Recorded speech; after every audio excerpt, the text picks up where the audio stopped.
Hello అండి. First episode చూసారు కదా, ఇది సెకండ్ ఎపిసోడ్ అండి.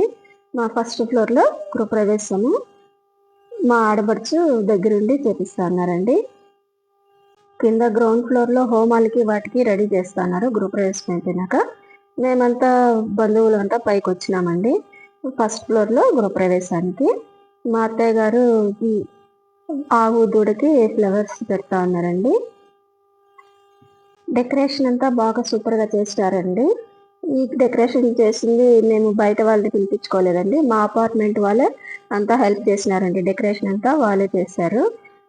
బంతి పూలు అల్లడం కానీ, గుచ్చడము, అవన్నీ గోడలకు అలంకరించడం, ద్వారబంధరాలకి, సత్యనారాయణకి రెడీ చేసినారు. బ్యాక్గ్రౌండ్ అంతా చాలా సూపర్గా చేసినారండి మా అపార్ట్మెంట్ వాళ్ళు.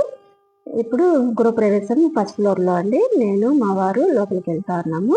మళ్ళీ మా బంధువులంతా వెనక వచ్చినారండి. మా మరిది, మా ఆడపడుచు, మా మరిది కొడుకు, మా అత్తయ్య గారు అందరూ కూడా ఒక్కొక్కరు కుడికాలు లోపలికి పెట్టి వస్తున్నారండి. ఇక్కడ లైట్ ఎక్కువ అయిపోయేసరికి మనకి సెల్లో ఎక్కువ ఇదిగా బ్రైట్గా ఉందండి.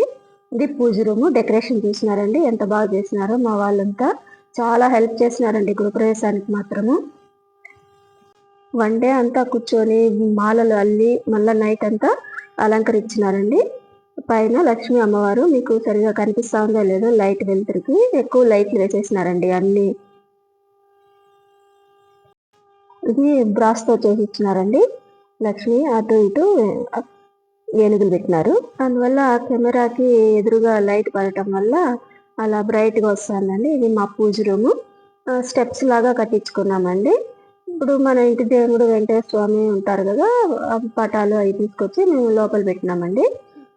చూసారా, డెకరేషన్ మాలలు అంతా బాగా వేశారు. అదొక్కటి మాత్రం రెడీమేడ్ అండి. మిగతావన్నీ బంతిపూలతో చేసినటువన్నీ మా అపార్ట్మెంట్ వాళ్ళు చేసినారండి. ఇక్కడ కూడా సత్యనారాయణకి బ్యాక్గ్రౌండ్ చూసినారా, శంకు చక్రము అది పెట్టున్నారు ఆకులతో వేసండి. ఓకే అండి, నెక్స్ట్ ఎపిసోడ్లో కలుస్తాం. బాయ్.